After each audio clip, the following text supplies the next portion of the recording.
Okay. Well, this isn't meant to be any sort of comprehensive or exhaustive, I don't know, diatribe or point-by-point play of how Samurai Cop 2 was done.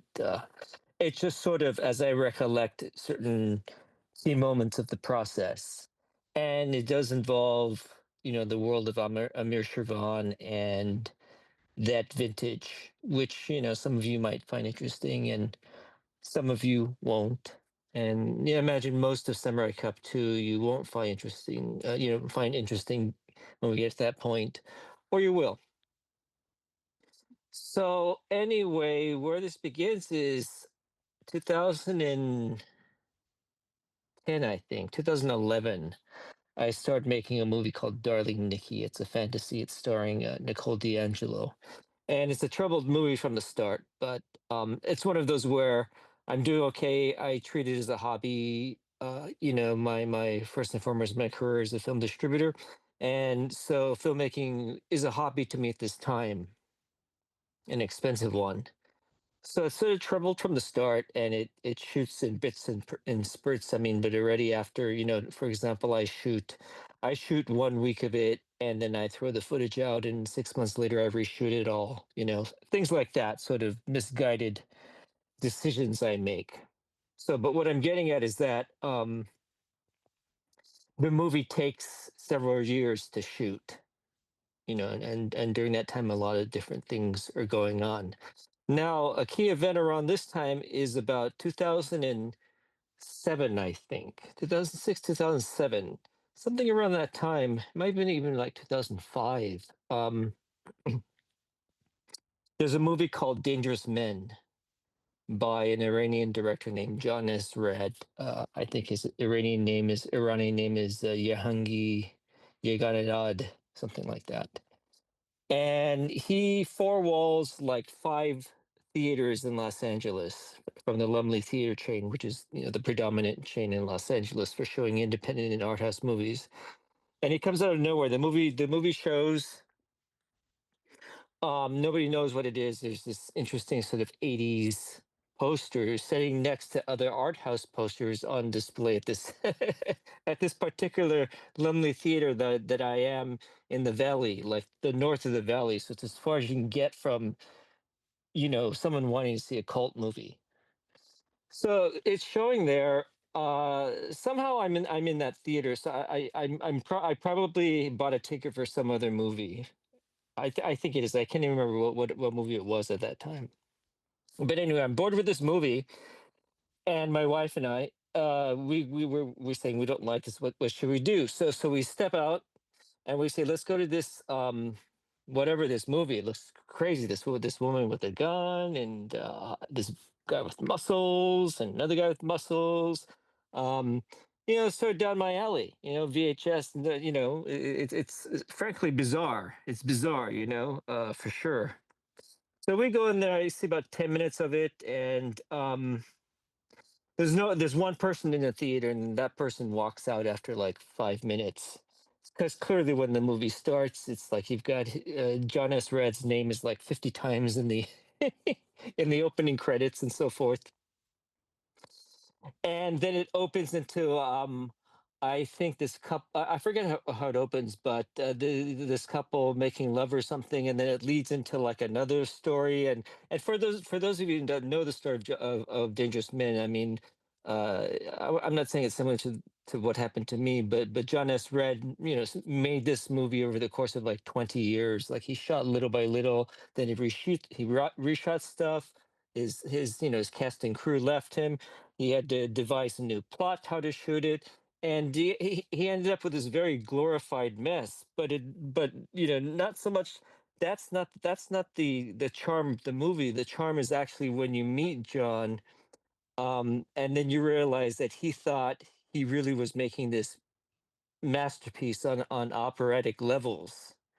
I believe he was a scientist in Iran, and then immigrated here, right around when the Shah was kicked out and the Khomeinis came in. All the filmmakers and intellectuals were forced to leave or fear execution. So he arrives around that time in the I don't know what time, it's probably early 80s. It's probably around the same time that Amir Shervan comes in. They probably literally on the same flight. I don't know. Um, but anyway, when you meet him, and this is hopping a bit, when you meet John S. Rad, he's talking about the glory of this film and how operatic, and then the movie's nothing like that at all. The movie's a complete mess. It's a real glorious mess. So I'm intrigued um, by what I'm seeing. But the thing is, I get kicked out by the usher because I don't have a ticket for this movie. Because I've walked out of the other movie that I do have a ticket for. So I'm thinking, well, this looks like crap.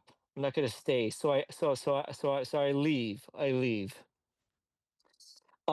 Jump to maybe 6 months later, and I believe Vidiots or one of the stores puts on a screening.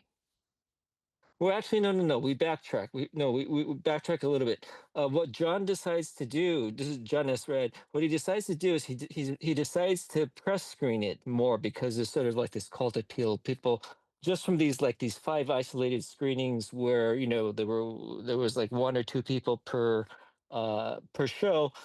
Well, one of those happened to be, I believe it might have been Hadrian Bella from Vidiots, I want to say whatever.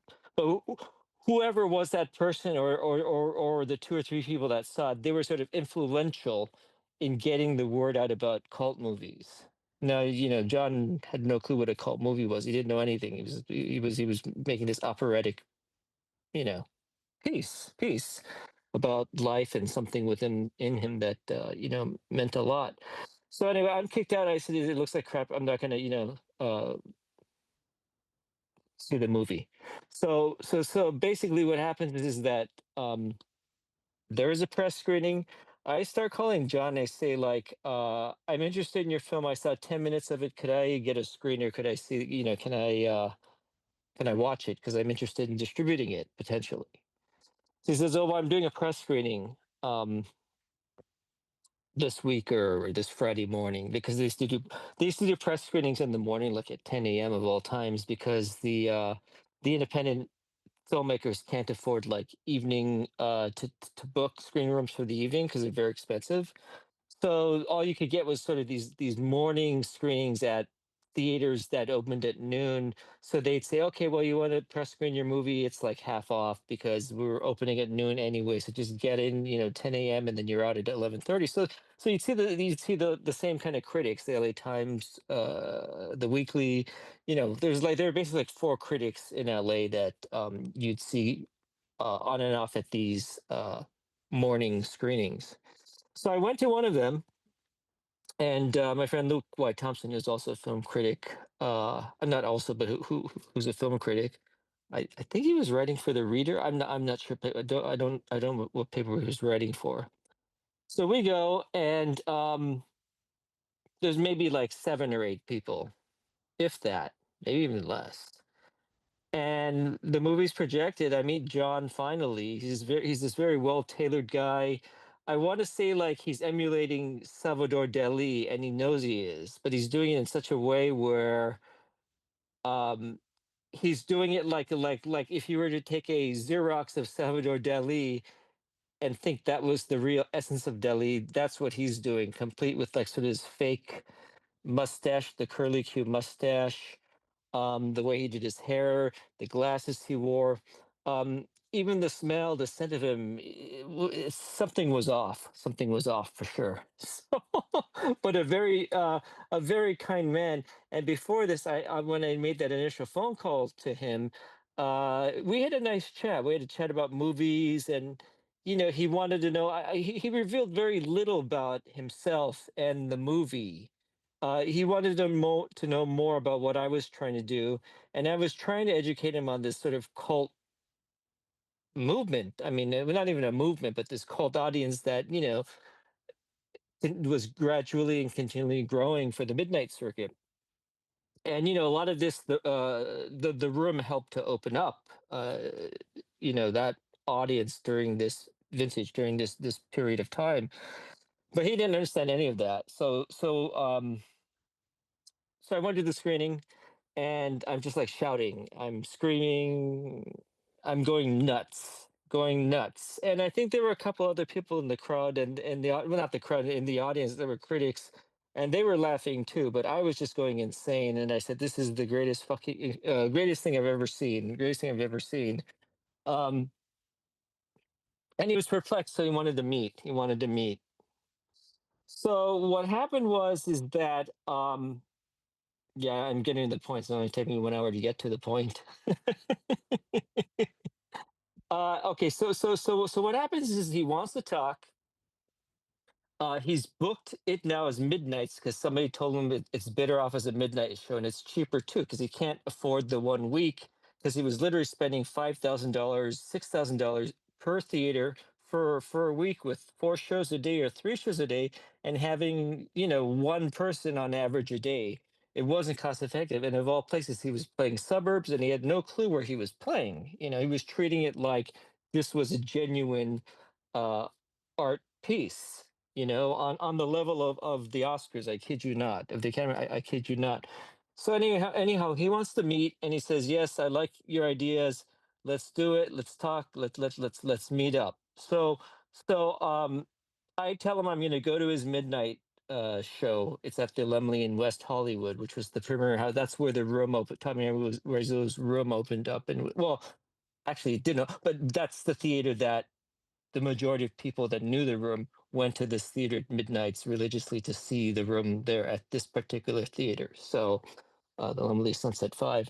So I tell him we go there, and he wants to have dinner beforehand. So we have dinner at the restaurant next door in this complex, and we're talking and so forth.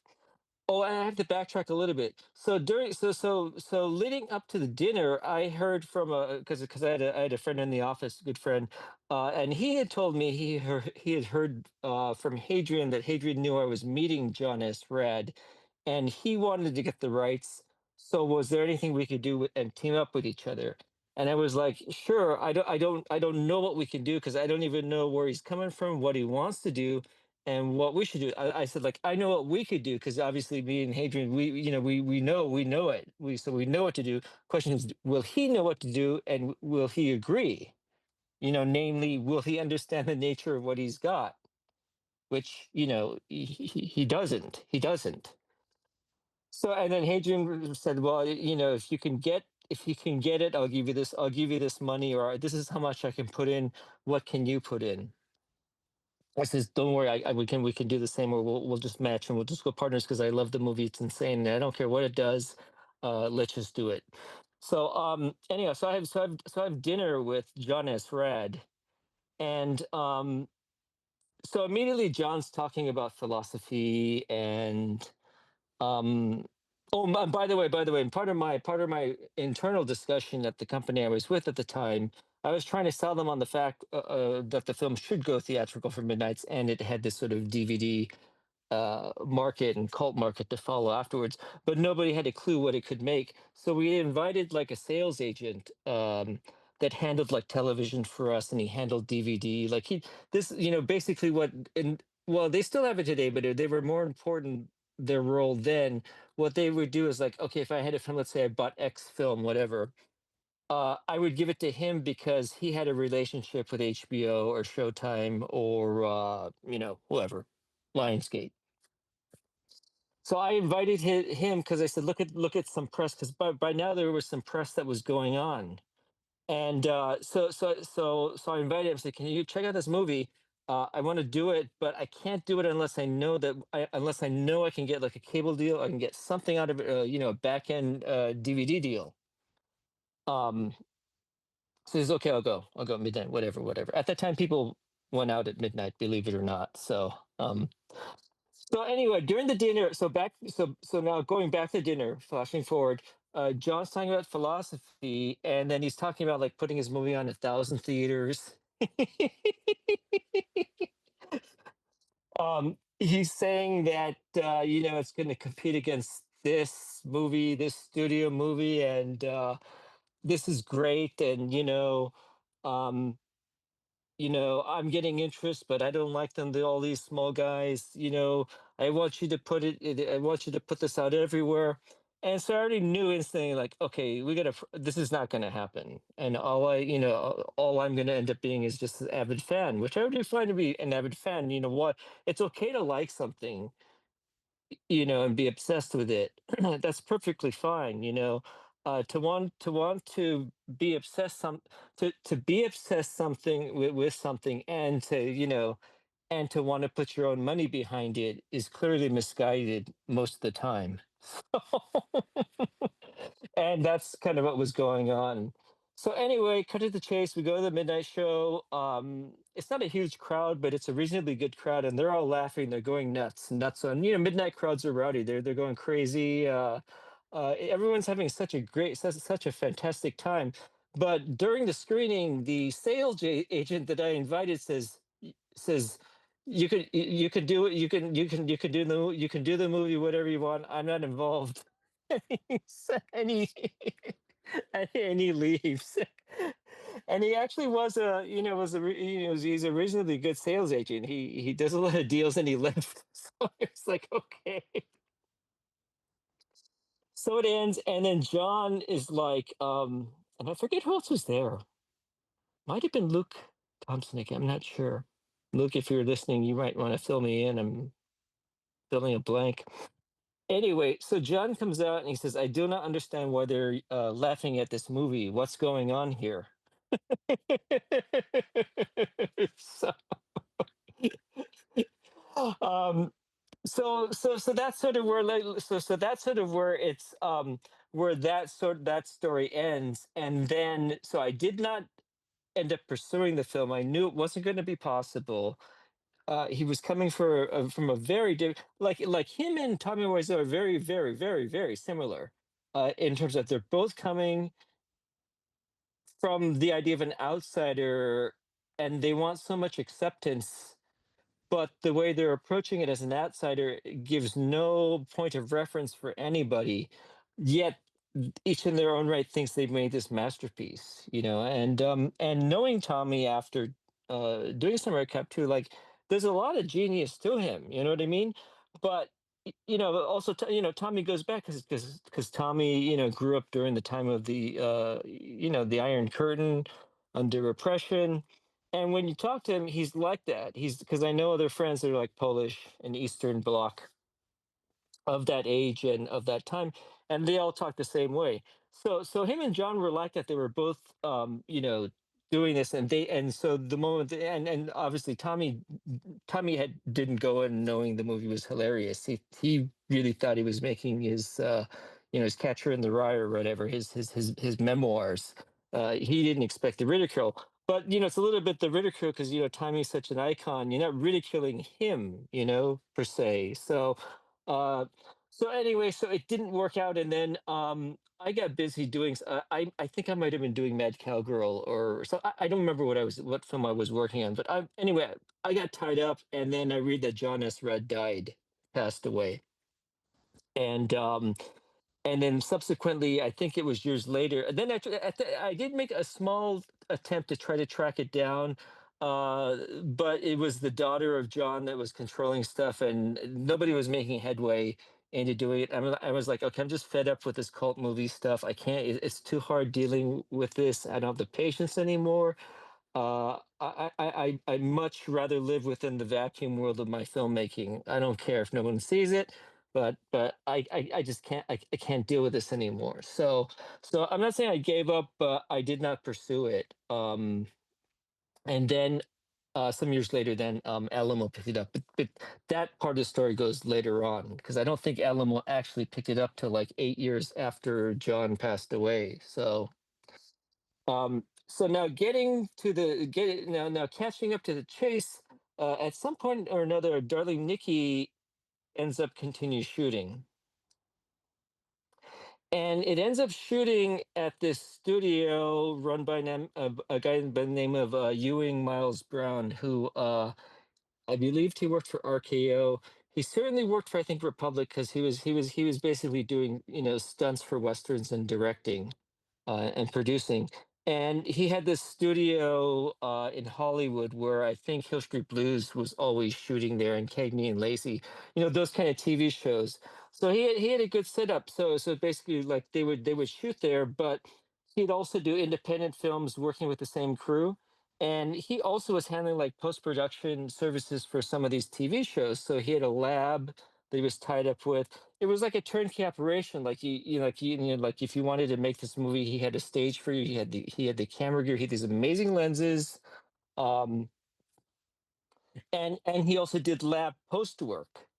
So if you went to the studio, uh, easily, well, no, well, I never did a full inventory, but easily there were maybe like 500 reels of 16 millimeter, which we don't know what they were, but there was stuff that he collected, like studios and stuff. He'd go to and pick up their trash. Like I used to do that, like when I was collecting 16 millimeter and 35 prints. Like I'd go to the trash of the depots that ship films, and I found like one of the Coen Brothers reels, so I kept it. So he'd do that stuff, and so like, and you would never know, and that's sort of the nature of a lot of these places. Like Harry Novak was like that too. Like he would end up with negatives, and he wouldn't have a clue like where they came from. Like where did the Italian Stallion negative come from? Like how in the world did you end up with that? And I'm talking about the semi-adult movie with Stallone. uh so anyway, so Lucky had this studio set up, and like I said, the massive films. There were probably maybe equally, I would say, 400, 500 reels of 35 millimeter. There was a lot of negative trims. There was like what you would do also if you had a problem film, you'd take it to Lucky, and Lucky would finish the editing and all the posts and make the prints in exchange for like a percentage or something. But typically, what would happen is that these producers or directors, at some point they get caught into it, and don't forget, this is the days of 35 millimeter. They get caught into it so much that they don't realize what they're owing and what it's going to cost to do it. Because most of the time, producers make one or two movies because they realize, oh, this is just like, why would anyone want to do this? Like, I'd rather be in Vegas. They don't understand like there's no business in that. So what happens is like with guys like Lucky, stirs like Lucky, is that they end up putting like a lien on the film. So what Lucky had in his what he called vaults, but they weren't really vaults. They were just I mean, just think of a room with 400 Goldberg cans and 1,000 boxes, 1,000 feet rolls of stuff from CFI, Consolidated Films. Um but what he would end up with, he would end up with these odds and ends. Like, in other words, like the producers couldn't finish the movie, and they didn't have the money, and he needed the money to finish from them, and so they were stuck in limbo. And so like the negatives would be there with him. There'd be like recordings of stuff, like audio tape from the productions. There'd be dailies. There were negatives of dailies. There were interpositives. Basically every step of the way there were these trims of film and pieces that he had just like amassed over the years. There was even stuff like from an early TV show that aired in well, there was a lot of that because he was involved with TV. There were like 16 millimeter prints of like local television stuff that was pretty, I thought, pretty rare. Because like in the 50s, pretty much in the 50s, like TV was produced locally, regionally. It wasn't nationally programmed, and then the affiliates take it on. Like stations here like KTLA would actually produce their own show, like their own romper room and so forth. Oh, so I also forgot to mention that somewhere around this time, I think literally, I think 4 months after John Rad passes away, then Amir Shervan would pass away. Now I had no involvement. I knew nothing of him, and in my discussions with John, John hadn't mentioned him at all, but they were apparently close friends. The who was it? Peter Palin, the cinematographer for Siobhan, said, I think he said something to the fact that John was so hurt um by Amir's death. Yeah, actually, so I got it reversed.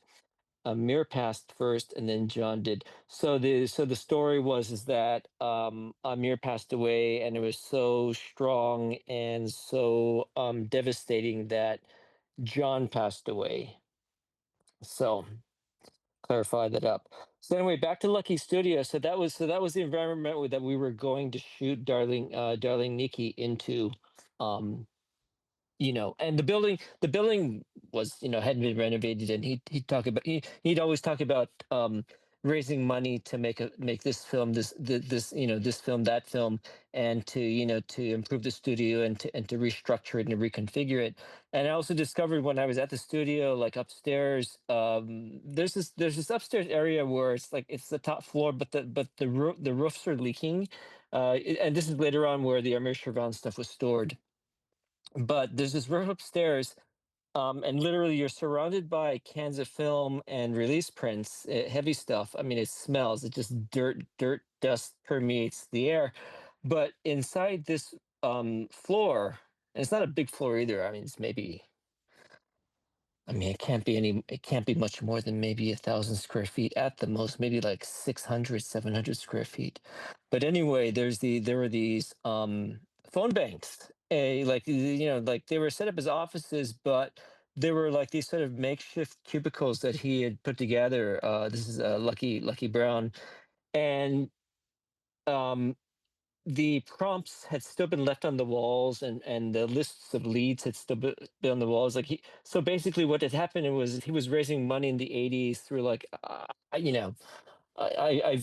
venture to say if it was legal or illegal, but he was doing the boiler room situation where he was raising money by cold calling investors, and then they'd put money in and he'd sell, and these prompts were something to the extent that it's a good investment, because Lucky's done this and he's worked with this Oscar-winning guy. He was in the movie Shane. He's the son of this person. He's this. For sure, it wasn't FCC cleared. It couldn't have. SEC cleared. I'm sure it couldn't have been. So there were these prompts up there in the cubicles, and he actually did raise a fair amount of money for two of them. I think one was called the Stone Man, and the other was called Dismembered. I believe it was with Pat Morita. And the thing is, like, he, like, from the moment that I met Lucky, he was like, "Oh yeah, I have these films for distribution. Let's work out a deal." And I wanted stuff the higher, like I wanted. There was like a Korean martial arts movie that he had sold to MGM UA, and the rights went back. And I says, "Well, I'd like to start with that. Can I have that?" He says, "No, you can't have that." Um, and then he kept saying, "Why don't you take Whale of a Tale," which was this William Shatner movie from the '70s, which was it's for kids. It's fun, but it's just benign. I mean, what do you call it? It's just mellow, whatever. Uh, so I didn't really want that. And then he was like, "Oh, yeah, I have these," and he was like, "Oh, you don't want Samurai Cop. You're better off doing like," he says, "You're better off doing like Killing American Style." Like, I don't. He says, "I don't know why anyone wants Samurai Cop. That's not." He says, "It's a terrible movie." He said. And then he showed me like the tapes and the masters, um, 1 inches, stuff. They said PAL, because they were shipped. They had been obviously sent and made for Germany, Italy, that kind of thing. But there were 1 inches. They never. I think that was the highest quality. But that's the source of where you see like when it was released by Media Blasters. I think in 2001 they used that master. So it's the scene where Zadar is talking to the Koreans in the alley, and he's dubbed in clearly in one scene. He's like, "Have you got the record?" So it was that version, whereas the actual version that we put out has the Isidore's voice during that scene. And there was never any explanation why that one line was replaced. All I can think of is that for foreign, somebody made a mistake and they said, "Oh my God, he's talking, and we forgot to put that piece in for the foreign version. So let's just can you just speak into the editing machine and give that line?" Which is the way they handled a lot of posts those days. Just like sit in front of a Steenbeck or a Moviola and say, "Just say this line," like do like that, and that's how you did that. You're recording directly onto like a mag track, and then that mag track was mixed, and you'd make your mono, because everything was mono then, pretty much. Except I think Samurai Cop there was a stereo mix only by virtue because it had to be for foreign, because it had been exported to Italy and Germany. Well, the other thing is that there was an Italian partner involved with Samurai Cop early on, who I never figured out exactly what the situation was there. But anyway, my lead actress, Nicole D'Angelo in Darling Nikki, went upstairs, and she was helping organize, because at the time she was helping me archive my 16 millimeter collection, because I was collecting, and I was also trading them, or I mean, or dealing a large collection that a friend of mine had. So she was organizing it, and she was able to tell, like, okay, this Citizen Kane, this is a dupe print. This is it's this is a dupe versus the original, or this is a reversal. So she was able to identify stuff, but within the 16 millimeter domain. So then she was going through like the negatives in this, this upstairs half of the building, and she came across the Shervan stuff. So she came across first of all, like, I think, Young Rebels, because it had been stored underneath a hole in the ceiling. All the one sheets were just like thrown in a trash can. So the one sheets, particularly like Gypsy, like you could tell, like he really had high hopes in Gypsy. I mean, I'm talking about Amir. So there was like 100 posters of Gypsy just thrown in the trash, water damage. You couldn't even take them apart without just damaging it. So it was junk. Um, Strangely, there wasn't much on Killing American Style. There was some on Hollywood Cop, but the distribution on that was through Peacock. So it's a little bit, although I think Peacock did handle Samurai for a time. There's this whole backstory that I never really fully got into, which was this backstory of these Iranian immigrants coming and building up this sort of film industry in LA. And that consists of like Amir Shervan, and John S. Rad, and of course Peter Palian, who was the cinematographer for the Shah, his personal cinematographer. So them, and then the Bibian brothers were Iranian, and they ran this company called Peacock. And they, so if you had a real cheap action movie, they would take it to AFM and MeFed and all those places, and sell it. And they did Terror in Beverly Hills. So yeah, so there's this whole backstory of that I never really was privy to how it worked. And but it seemed like that they were working together and they knew each other, but they weren't really working together. I'm not saying it was a territorial thing, but they certainly like knew, they knew of they knew of each other. So anyway, so backtracking a bit, so he's like, "Don't take this." I says, "Well, then we'll just do Samurai Cop, and we'll do." And by the way, this is where I get tomatoes thrown at me. I had not seen Samurai Cop at this time. Now this is post Media Blasters that released in 2001. This is like 2000. Yeah, this is like 2009. So it had been on the market for eight years, unbeknownst, and sort of it was on the radar of the cult people. I mean, certainly wasn't on my radar, because I've never, look. I love cult movies. They're my blood, but doesn't mean that every movie I know is, like like I wasn't an avid DVD collector, so I don't even have like one Media Blasters DVD. So I wouldn't have Samurai Cop. You know, uh, so so so so we're jumping. So we do a deal on that. Um, I continue shooting Darling Nikki during this time. Uh, this is like 2011, 2012, even maybe. So so we decided we're gonna put it out. We're gonna go, and of the four movies, so Gypsy, Young Rebels, Killing Americans, and Samurai. So I decided to go Samurai first, and we get it transferred at a, I forget. I think they're defunct. Anyway, we get it transferred, and have a little problem because the framing is off, down, whatever. So, but we get this for release, because by this time now, E1 Entertainment One slash Koch Video is becoming this enormous company, and they're now handling our stuff for retail. So they're getting us in the Best Buy, to Walmart, sometimes to Target, whatever. So we put the release to them. But at that time, all I can really find is, by the way, with the consultant Douglas Dunning, who's a controversial figure in this whole story, but I'm treating him with respect. Uh, So all I can find is Gerald Okamura, because I knew him because when I worked at Headliner Productions, which had produced the Ed Wood movies, their office, the owner's office, Dale Gastiger, was next door to the Rhodium Drive-In in Torrance because he built that drive-in. So naturally, after he sold off the drive-in, but for sentimental reasons, he wanted to stay in the area, so he rented this office literally in where you could look out the window and you'd see the drive-in.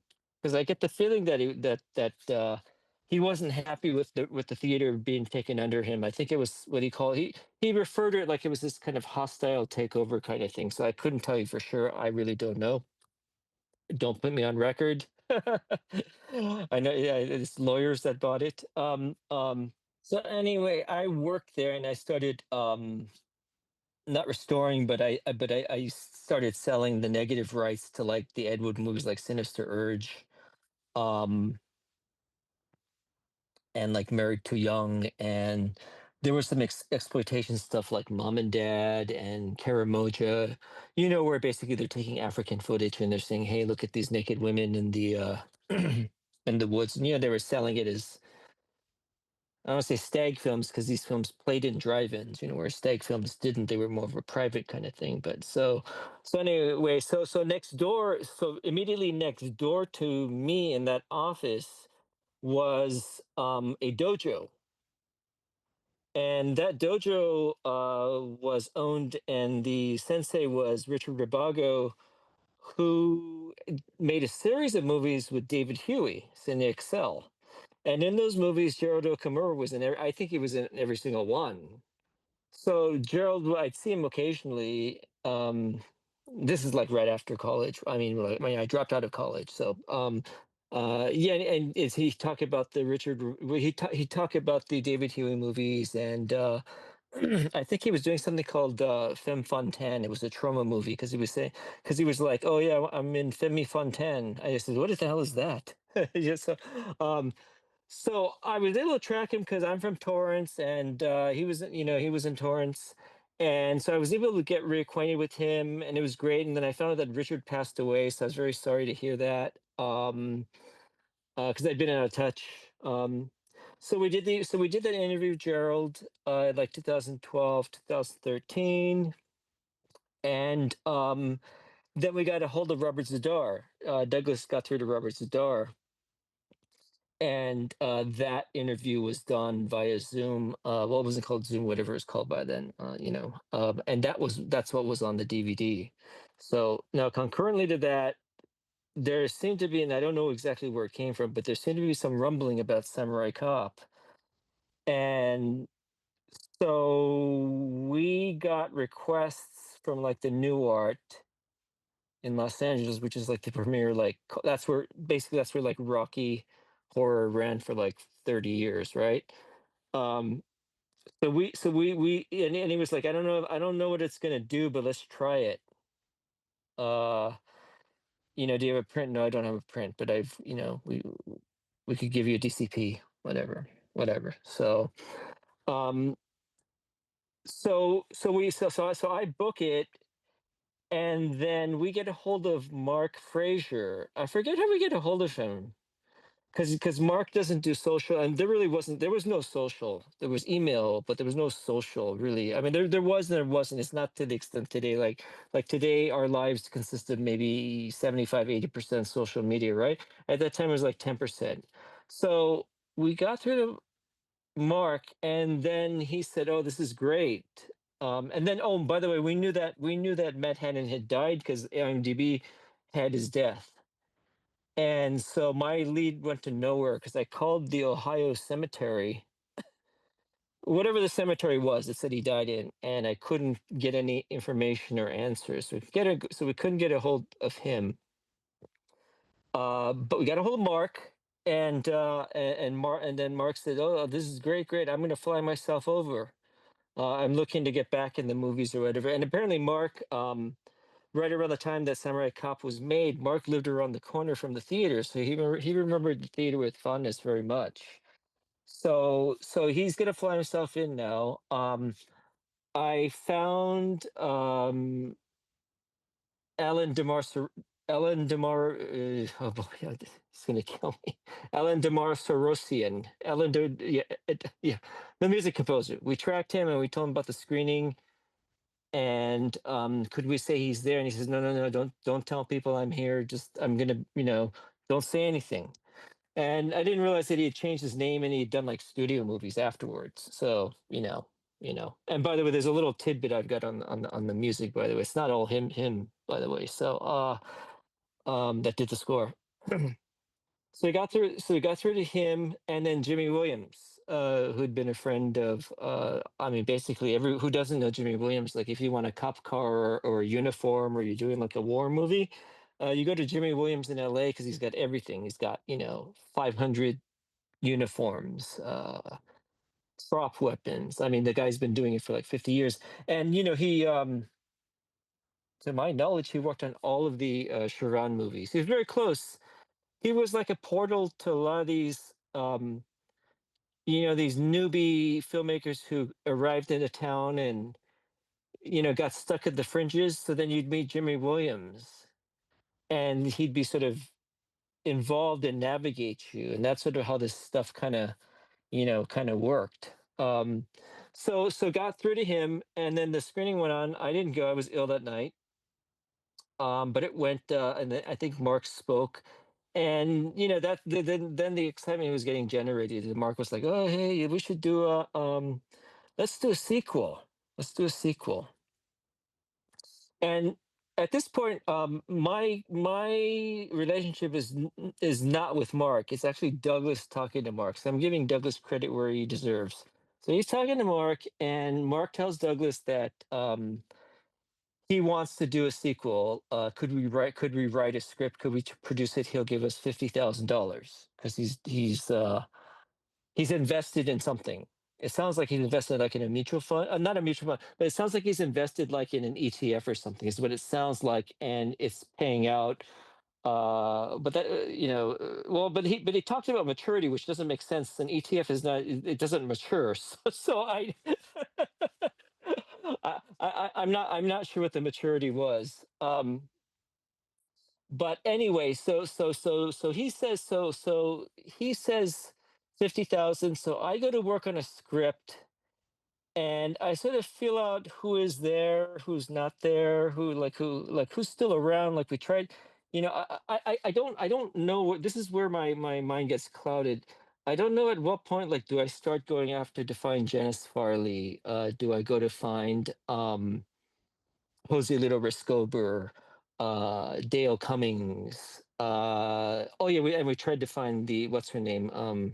Well, she's erroneously credited as a porn star, but she's not. Cameron. Yeah. Got a little close to Cameron and just missed her. Um, but I can't tell you where uh at what point do I start approaching all of them? I think it gets closer to the sequel. So right now we're writing the sequel. What basically I go with the idea that it's Mark, and he's gonna start investigating who killed Joe Marshall, who killed his partner. And he teams up with Joe's daughter, played by Caden Cross, because I just made Blue Dream with her, and she was great to work with. She great performance. I said she's perfect for this, and she was looking for something to do that where she could kick butt, she said. So we work on that, and we get a good script, and then Mark's starting to give like dates and stuff. He's saying like, okay, well, I'm just saying hypothetical. I'm not saying like this was the date, but he's like saying like, okay, well, I know it's August, so we should be shooting in December because my money's coming in like October or whatever. And it's coming, and they've given me these details, like it's going to come this date, and it's coming like this date, and another is coming this date. Says, okay, great, let's do it then. So I think I call Kaden and I talk to her about the role, and she's excited, and we start working on the script and all that. And then what we come up with is, yeah, I don't know how this comes up with either. We come up with the Kickstarter. I guess simply for the fact that everybody else was doing a Kickstarter, so why don't we? Let's do it. Let's do a Kickstarter. So we do that, and then everybody does their talking. Lexi's talking about it. No, actually, no. Sorry, I made a mistake. We got to go back. Go back. Okay, during all this, I guess some press gets written about the movie, and then maybe a sequel is being made. Hush, hush. Nothing officially has been published. But then we're sort of casting the sequel going on, which is Deadly Vengeance or whatever. I think it really was called Deadly Vengeance, no matter what form it took. So we start casting it, and then um Matt Hannon's video pops up, the one where he says, "I'm not dead," and "Samurai Cop's alive," and "How you doing?" and "What's up?" I'm like, holy, you know? And I have no clue what to make of it. So, and apparently, I guess Matt had made one attempt to reach me, or he had hoped I was reading IMDb, but IMDb wasn't IMDb then either. Like, you weren't reading message boards. Like, well, I mean, still not reading them now, but it wasn't. It wasn't a user interfaced app that was easy to really go through. Like, there were trolls. Believe me, yes, there were trolls on message boards, and I didn't have time to go through it. So if he had posted something, it was beyond me, or we thought it was a joke. I couldn't tell you what it was. So then he says, so no, he says he's alive, and nobody knows what to think. It's like sort of like needle drop, right? And I say to him, like, okay, well, we're doing a sequel. And we didn't know you were alive, but now since we are, you must be a part of the sequel. Uh, and Mark's gonna put in some money, and I'll put in more money, and let's do it. What do you think about that? We didn't even talk about like the story. And Matt didn't know, because Matt hadn't. I don't think Matt had seen the Media Blasters. Well, I hadn't either. Uh, he didn't know to the extent that the movie was building a continual fan base. Like, literally every month it was building steadily. So he did, and on top of that, it was like with John S. Red, like Matt didn't understand why people would be interested in the first place. Especially for something that ridiculed him, um, and was a joke, right? So he didn't know. So it was like, okay, well, I don't want to do it. Well, I don't know. I don't think he outright said I don't want to do it, but he says I don't think so. But let's meet. So I met him. Um, I met him with Douglas, and he told me a lot about what he's been through. He had been Sly Stallone's bodyguard. I didn't know that, and then I guess he had been arrested in an art heist job where the security of this church uh, took art, Van Gogh or whatever. Ironically, the pastor of this church was my pastor. He's if for those of you know, Dr. Gene Scott had this show every night from like 1 a.m. to 4, and he'd scream at the audience. He'd smoke cigars. He put Playboy models on the show. Even he was so interesting, charismatic that Werner Herzog made a documentary on him called God's Angry Man. So Matt had worked for Dr. Gene Scott, and apparently got incarcerated as a result of that. So Matt had gone a different path, and so I don't know. I never really asked him about the history, but all I know is that he ended up, working in a very strong sector contractor at trade shows. So in other words, like LG wants to build their presentation, and they've got 10 people coming in. I want you to set up the whole design and the layout.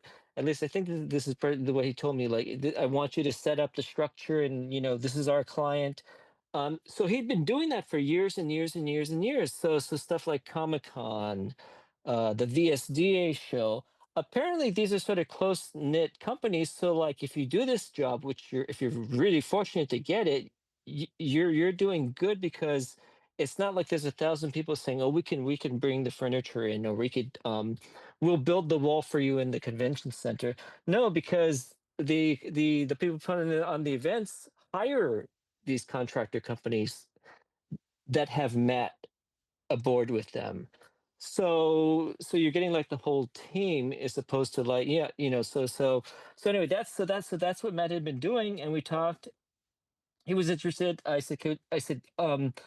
Can I at least get an interview with you, please, for the DVD? Can I please? He says, no, no, no, no, no, no, no, no. So I said, okay, I respect that.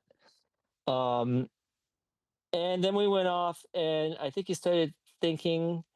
And apparently, around this time, I guess his Twitter account or his YouTube account or something got like 400 hits or 400 comments. And I know that we had promoted something too. We had said something to the fact that, is this true? How can this be true? This is the best news since sliced bread. Um, so he had been seeing it firsthand because he was in the trenches. He was being directly targeted by these rabid fans who couldn't believe it either. And oh, and by the way, I sure would like to know whoever was the one that posted the death date, because that'd be an interesting story in itself. Like that tidbit, of course. So yeah, so that's where we leave it at with him. He goes to think of it, but then he sees all of these reactions from fans, and he begins to see something is going on, that they're actually what he's being told is actually true, that there is these rabid fans that want to see the horny nurse, and they love all this, they love everything about him, they love the wig, they can quote it, so concurrently, internally, and I don't even know who else I was dealing with. I don't know who our team was at that point anyway, so I'll just say me. Concurrently, I start going after a lot of the rest of the cast. So I go for, well, we go for Zadar, obviously. So Robert Zadar is like, yeah, I can do it. This is good. I'm gonna have this. We'll do this date here, and can you fly me a ticket and put me up here? I says, no problem, no problem. Let's stay in touch. I'm writing the script now, and it's about actually no. If I go back, gosh, sorry guys. So anyway, yeah, so that's where we leave it with Matt, and he goes back and he starts seeing the reactions to him and the movie, and his sort of resurrection, and I think he's beginning to see that it's real, that there's something there, and people are obsessed with the horny nurse and the gay waiter, and the captain and all that. So he begins to see that. But I don't have any, after this meeting, I don't have any hopes that he wants to do it, because it seems like he's just fed up with the movie business. I get the feeling that it treated him poorly. Uh, after Samurai Cop, I think he made one movie and then he did something in Jag, which he never really explained how that happened. Um, but I get the feelings that he didn't, he either was going to be Stallone or just forget it, and that sort of seems like why he, anything regarding the film world, he was just like, no, I don't want to be involved. So now concurrently to this, we're talking to Robert Zadar, and Robert Zadar is aboard, and he's not the villain though. I forget how he fits in.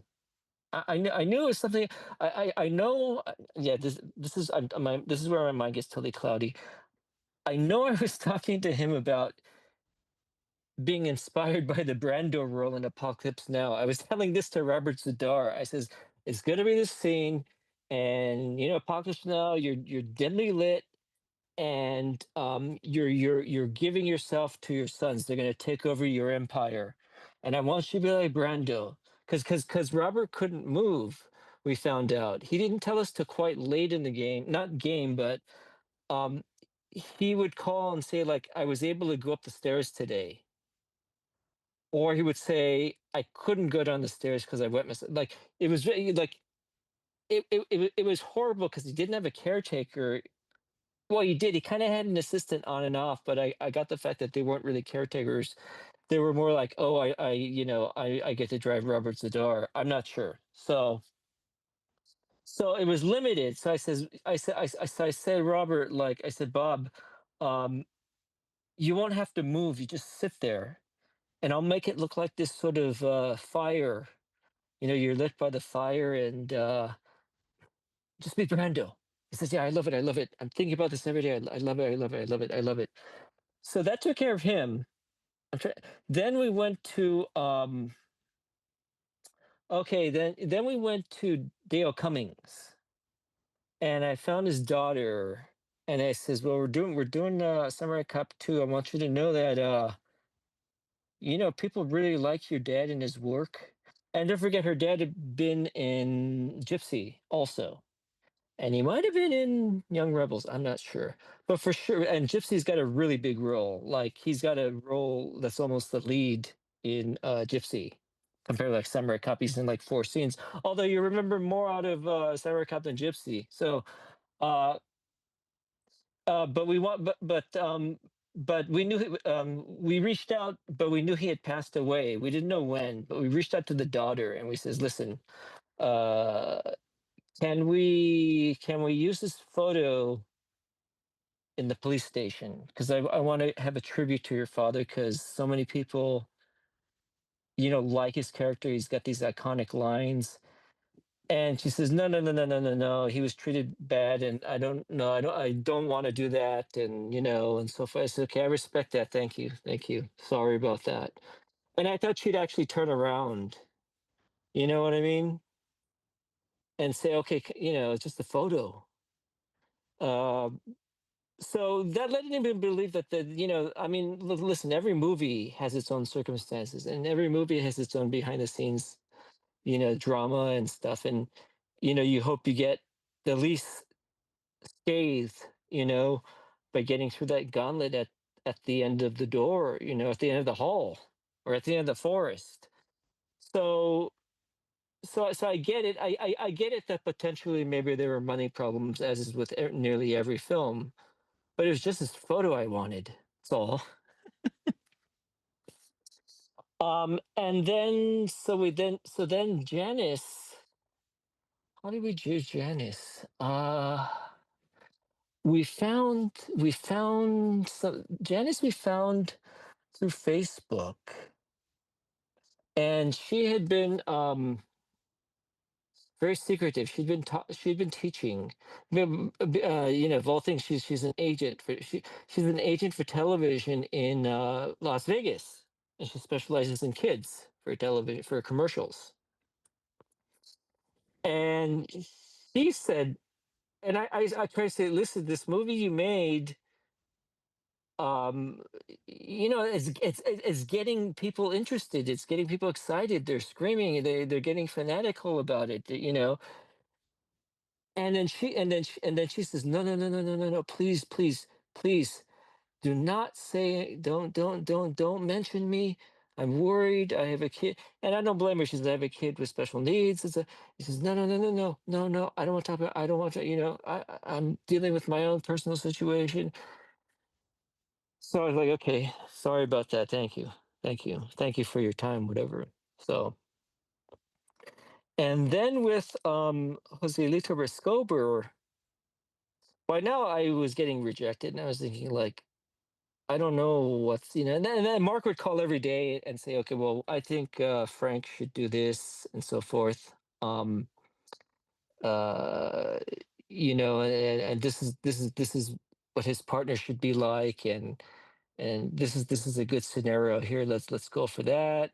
And I have more money, and I'll put more money if it means more budget. That's going to look better and so forth. So that's what was going on there. But then, like with Joselito, how many people have the surname Rescober, right? So it wasn't hard. But then we found there were 20 Rescobers on Facebook. And surprisingly, I believe 100% we're all connected to each other, extended families, and extended families based on that. Uh, so. I had contacted him, and I knew it was a doctor.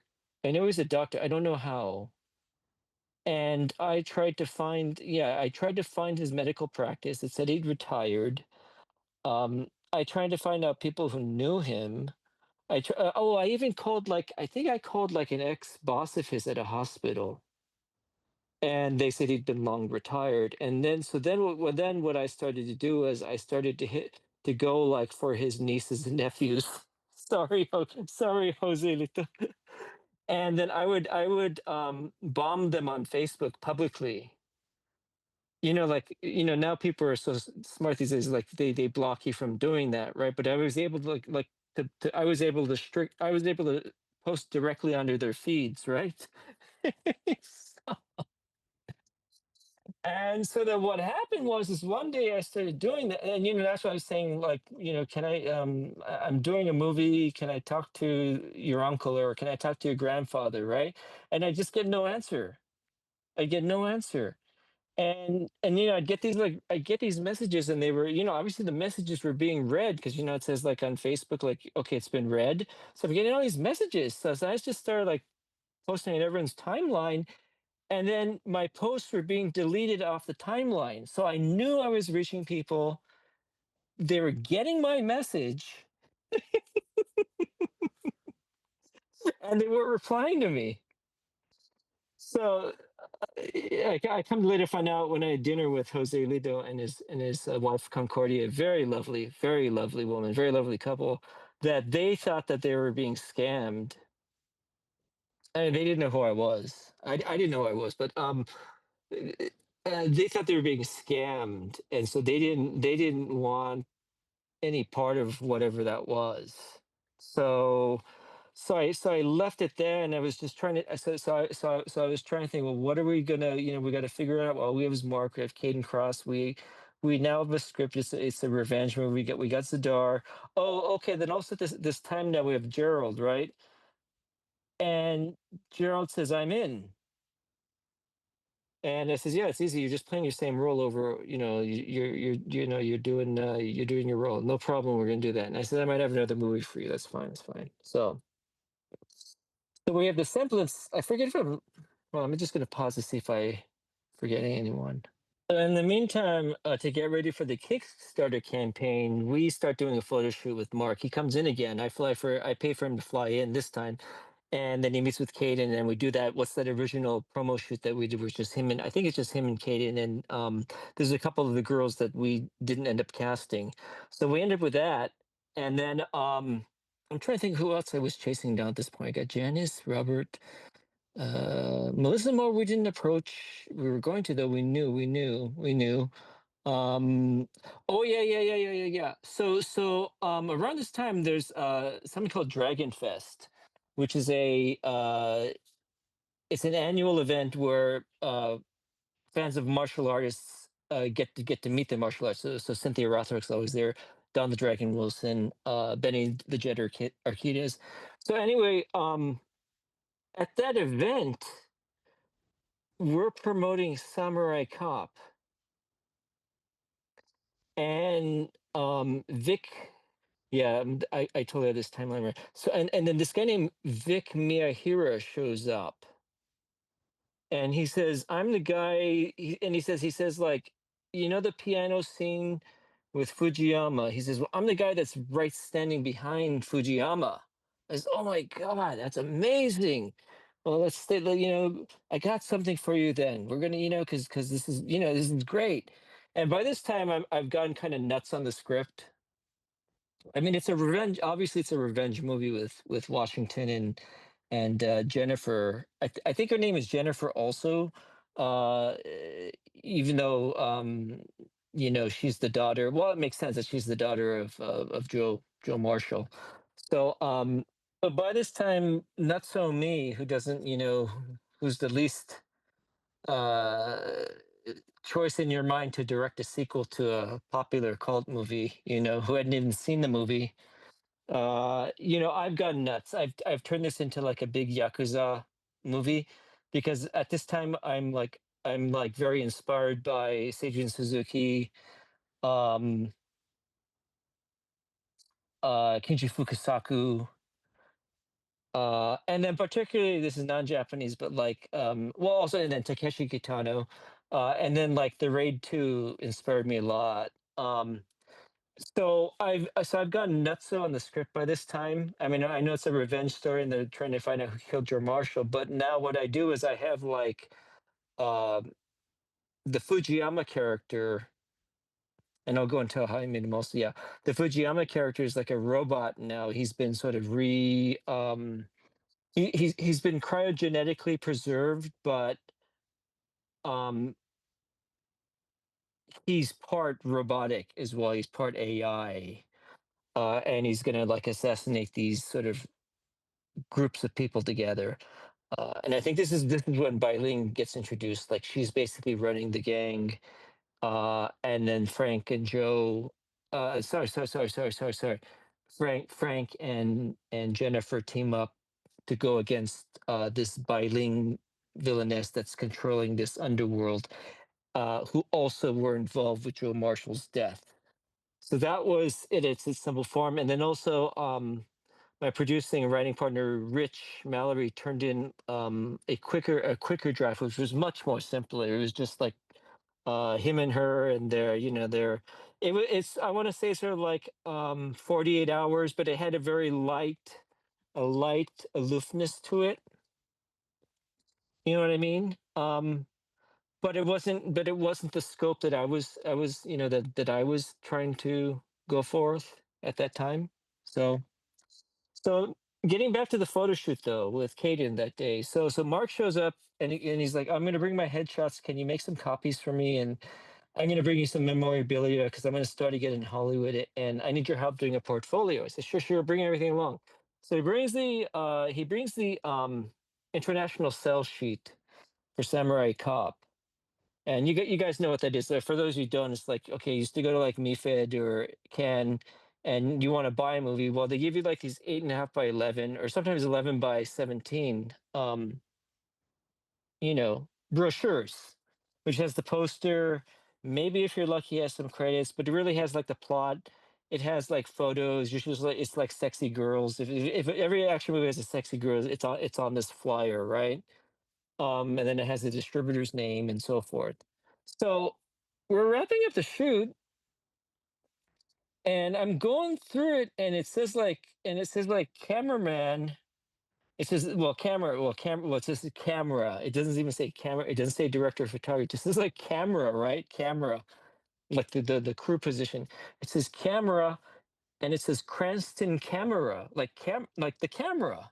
So in other words, the DP's name is also Cranston camera.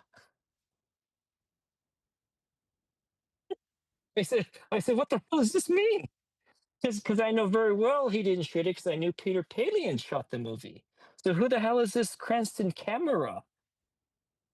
So I don't know what happens from now on. Somehow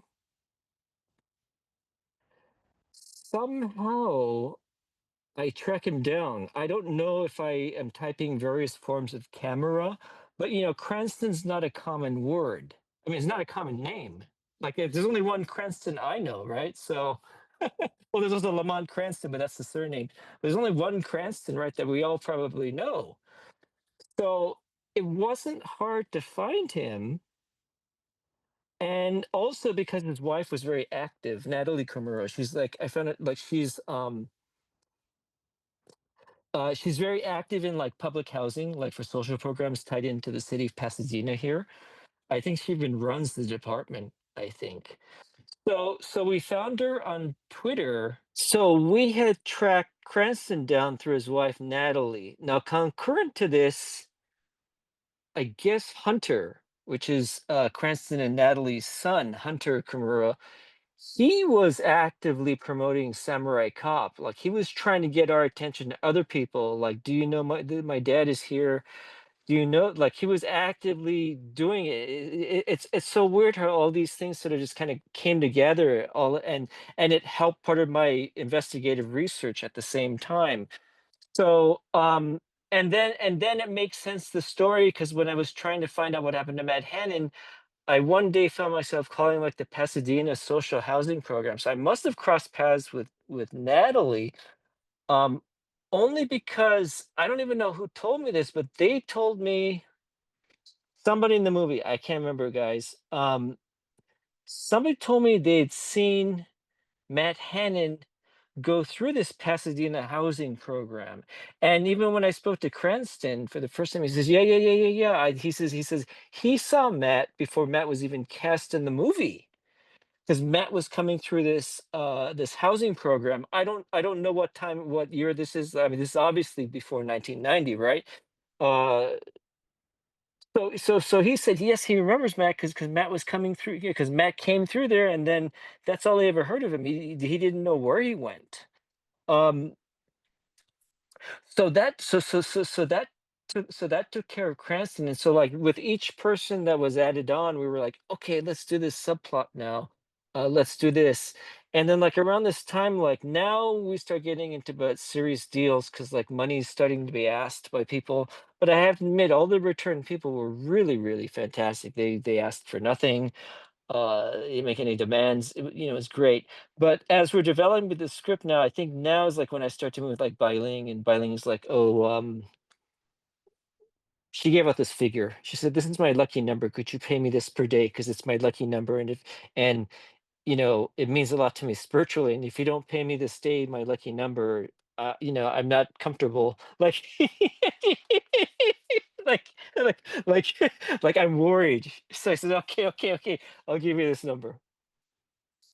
Now, concurrently, Matt's posting on his Twitter videos, and they're cryptic videos. I think he's navigating to see to see the mystery of Samurai Cop and to see what's real and what's BS. But he's posting, and some of it's true, some of it's false. I mean, like I think he's just trying to test the strength and powers of flexibility that social media has. So, but basically, what happens is that he says, "Yes, I'll do it now. I'm going to do it." Um, and let's go over like the story. Let's go over that. And I says, "Well, this is what I have now." And I says, "I don't have anything because you're not in it." So I says, for me to do that, I mean, I said, "We'll easily do a draft because I'll do anything for you. I will do anything to have you as the lead." So naturally, I'm stuck in this issue now where Mark is, putting in his money, and Mark doesn't know at this point what's going on with when I'm talking to Matt, because I'm trying to hybridize everything, right, and make everybody happy. But he doesn't know, and so then we start now jump starting the Kickstarter, and Matt gets involved. We bring back Mark yet again, a third time now, and we do this photo shoot, the final photo shoot for the Kickstarter. And Matt's getting back into the scheme of how the movie business works. He's a very private person. He's a very smart guy. He's been through the ringer, like he knows how the business treats you and doesn't care about you. So he's very cautious about everything. Like he's not like he doesn't want to say yes, although he wants to, but he wants to kind of fill things out for himself, which I totally get. I totally get. Totally. So so in other words, but I don't have a full committal from him. Like we're doing it, but I don't have a full committal on what is it now. Um, Mark hasn't really expressed anything like, "Oh my gosh, what have I done?" Like he never expressed anything. He was, like, but he didn't express joy either. It was like we were like, "You're never gonna believe this. Matt showed up." And Mark was like, "Okay, great, great, great. Well, what about this?" So in the meantime, Mark's hanging out in Florida, and I've got a documentary crew run by Nick Sorlizano, who co-directed the documentary or produced the document Into the Samurai with Brent Baisley. And they're following Mark, like he's going to the bar, he's going to eat. I gave him some money to buy costumes, so they follow him around there. He gives them an interview about his family. They interview his his best friends, his neighbors. And the the concept of the documentary was that he's coming back after all these years. I mean, that's originally what it was, and now it spits off to be now this thing like, okay, now Matt's back, and now it's like an all-encompassing kind of thing. Um, but Mark continues to say it's good, it's going to be good. I've got the pay dates in mind from the investors, and Wall Street's going to pay me this. Um, I don't go, and it's not my business either. You know what I mean? So, but even if in this business, like if someone's giving you money, you know that this never not going to be enough. So my plan B, E, and D, and ultimately, I knew was going to have to be from my pocket. I'm not saying the whole movie, but you know, a fair amount of change would have to come in my pocket just to get it off the ground and launch. Because it's people like buy, it's like, okay, well, I need this deposit, and you lose it if you don't make the movie by this date. And I forget who else in the cast had that in their contract. They make these contracts good, these managers. So so we call it pay or play. But anyway, so just to go back to refresh your memory, we're now at $50,000 for the budget, right? And that's coming from Mark. And I'm never told anybody, but I'm thinking, well, I'm probably going to have to put another 10 or 15,000 in something, because just that's what it takes, because it's going to cost this much. So um and then I'm talking to Matt, because um Matt's very, very knowledgeable, but when it comes to esoteric, well, not even esoteric, but when it comes to some of the cinema influences that I was influenced by, and I was trying to convey, um, he doesn't know how to navigate, because I mean, look, I mean, they don't teach film history in class. The top 200 films for preservation never get shown anymore. So I would show him stuff like Yojimbo. And I'd say like, okay, we're gonna shoot the opening just like Yojimbo, but he didn't have a historical context to go back and forth, and he didn't know the to the extent. And I was trying to pull from my Japanese roots as well, the Yakuza roots. Like, it was very uniform uh society, um out of respect, not shaming each other, you know, very something very karmatic. Karmatic is the word, I should say. So I was showing him like Yojimbo, and then I think I don't know what else I showed him. What else did I show him? Well, anyway, sorry guys, I don't know how many you've dropped out by now. Okay, so concurrently to this, the co-producer Douglas Dunning, uh, well, I mean, for those of you who know him, you know. But he gets us George Lazenby, supposedly, right? And then he gets us Lorene Landon. Oh, no, no, I think we no, we get Lorene Landon ourselves, because there's an issue between them. So, but he gets us George Lazenby. He gets Seymour Cassell, and I forget there was someone else. He gets us like four people, five people, something like that. And people are like, "Oh my gosh, you got Seymour Cassell?" And I wasn't talking to the Seymour's manager, or even Seymour directly, but Doug was like, "Don't worry, we have him. We got all these people." I wouldn't even say at one point like Barbara Steele's name was thrown. I was like, "We have Barbara Steele." So- and Karen Black. Um, so that was going on one end, because I knew that, well, first of all, no money was coming in uh from Florida, right, from Mark. Uh so I knew that some of these costs would have to be fronted for pre-production. Uh so by doing so, I had to make the package a little bit more enticing by getting some of these so-called stars. Well, I mean, they're cool people to you and I, but I don't know that they help so much to raise more money. not really, but that was the idea. And then we launched the Kickstarter campaign, and then Matt was like gung ho. Matt was like totally. By this time, we didn't, we didn't have a script. We were just like, you know, we're gonna we're gonna do our best. Let's do this for the fans. It's payment enough just to have us show up. Payment, like, we're doing it for them. Let's get it going. And meanwhile, to this, like, more Samurai Cop DVDs are selling. I believe I book it into like 10 cities theatrically, like midnight. So it's just playing and playing and playing. And now what they're doing is they're actually flying in Matt, or they're bringing in Matt to speak at these shows. There was like instrumental, like the bingo people in Oregon. I forget their names, Robbie Oxberger and I don't remember. But then, some of these guys were instrumental. Like they're pre me. They were showing like Samurai Cop on VHS at the theater, and doing bingo night with it.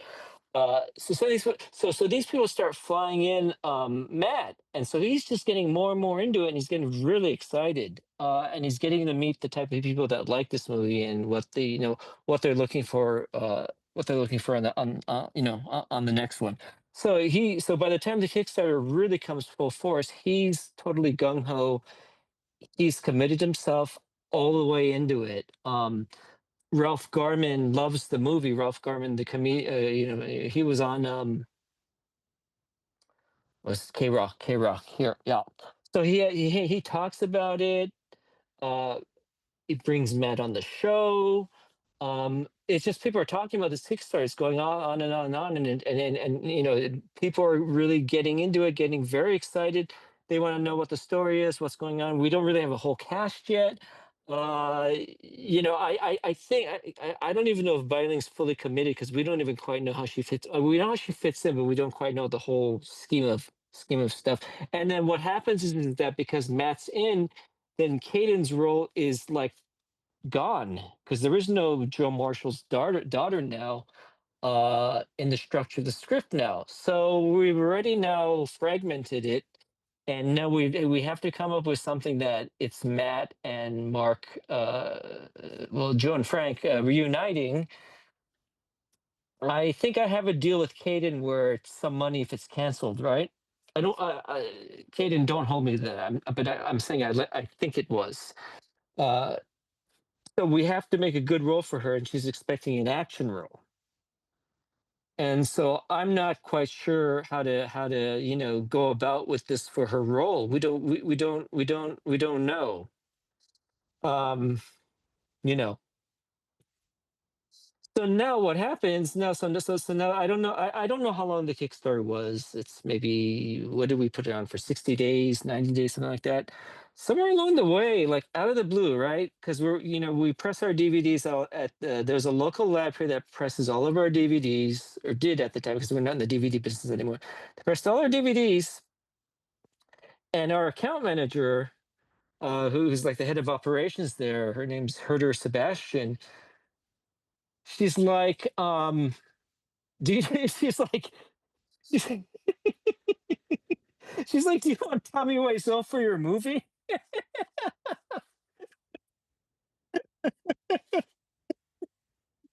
And I'm like, what?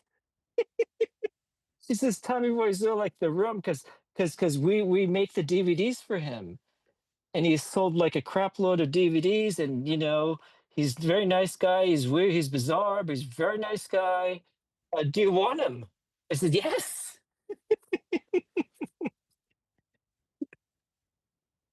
So anyway, it seems to me like it's a pipe dream, of course. And so she sets up this dinner uh, with Tommy. And I think by that time we're dealing with his manager. His name is Royal Phoenix. He's an actor now. He's like actually he was like the lead in Tommy's series, the Neighbors. Very nice guy, but he's his manager. So we do this. We set up this meeting in I think it's Beverly Hills, Cheesecake Factory, Beverly Hills or something. So Matt's there. One thing about Matt is Matt's so great because he knows what it is in the business that he's in as a, you know, contractor, event, producer. He knows the value of time. So Matt will always be at someplace like 1 hour before. You know what I mean? Whereas Tommy's just the complete opposite. And then I'm sort of in the middle range. So Matt's already there, but by the time I get there, and I bring Rich with me, and I don't know who I forget. And by the way, you guys, like on this story, this stuff goes back like 13 years ago. I'm sorry, just forgive me, my mind. I'm deteriorating. um, and Matt and I chat. We talk more about the project, some ideas for it. Um, I tell him I met with Bai already because I had lunch with Bai before, and she's got her ideas. And I'm not gonna knock her individually. I'm just saying the nature of this business is, as when you're an actor, is that you always want more and more and more. I mean, who doesn't? Who doesn't want more scenes? So my discussions with her, like in other words, if you said to her, like, okay, what is this movie like? To anybody watching the movie or reading the script, they'll say, okay, it's about Joe and and Frank uh, going against this mob. But if you ask her what the story is about, she'll say something like, okay, it's about my empire and I'm running this and I'm killing all these, like that's how she approaches it. So any conversation that was about the script and trying to be constructive would go in always in that direction, like, like, why didn't I be the head of this party? We'll do this big party scene. I'm the head. I'm going to dance and I'm going to wear this outfit.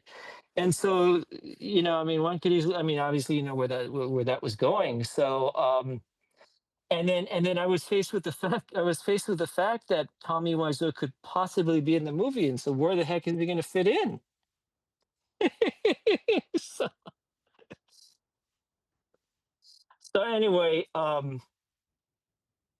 we're chatting, nice chat with Matt, and I think we're technically done with our dinner by this time, and there's no sign of Tommy.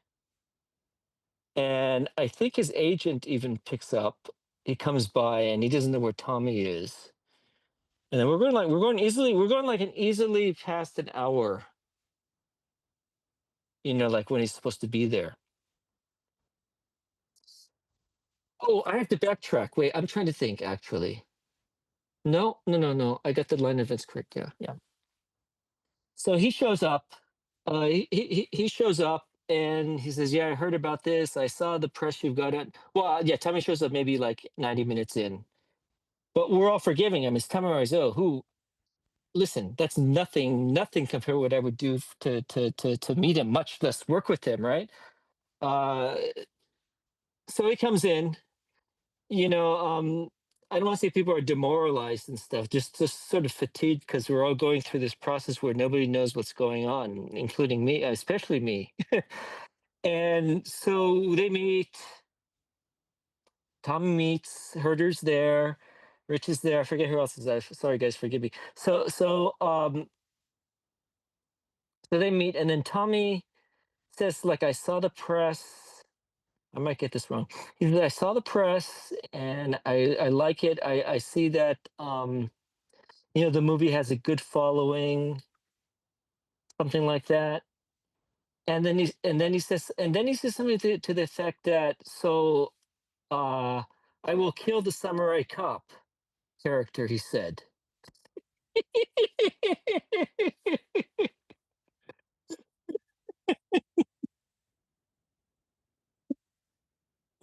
um what do you mean by that? So this conversation sort of continues from the dinner. I forget if I had the phone call first or the dinner, but basically the essence of what Tommy wants at this point, just to do the movie, is he wants to kill a samurai cop. That's I think that's the number one requirement for him, is that he wants to kill a samurai cop, and then that character that Tommy invents, because Tommy has his own idea of the character he wants. Uh, so so he wants to kill him, and then he wants to make a series based upon this character that's killed the samurai cop, and he wants me to agree to do this franchise because he says Universal Studios will do it. So already I don't know, like I don't even know how it got off to that tangent. On top of it, and on top of it, I'm not sure he was getting. I don't know. He might have been confused with some people too, because he kept calling Herder like Jennifer. I said, "Who's Jennifer?" He said, "Her." No, no, no, no, no, no. That's not Jennifer. Like yes. um. So I said, I think about it. Honestly, I did. I did. Um. Although by this time Matt was committed. I didn't really have doubts about Matt. Uh. And I didn't have doubts about Mark either. Um. You know what I mean? I mean, it wasn't really doubts about the money or anything. Just the issue with Mark is I knew that there would have to be this sort of, I don't say burden, but he's coming from Florida, and you have to put him up here because he doesn't have a house or anything to stay at, and he's got to be driven around. He's got to be fed. He wants to go around, and so we didn't have anybody that could fit that role. There was no. Sometimes like people have these sort of like, I don't say caretakers, but these assistants on set and behind the scenes, like on Until the Night. We had somebody like that for Norman Reedus. She understood exactly what he wanted. She took him to get food. She took him for a ride. Like we didn't have anybody like that for Mark. And so yet I'm dealing with all this other stuff, and then impending that he's supposed to come over here. And I think by that time we do have a tentative set date, because things are getting in motion. I know, for example, that I think I start the process with SAG, and then I give up. I think. Um, yeah, I'm going to stop here.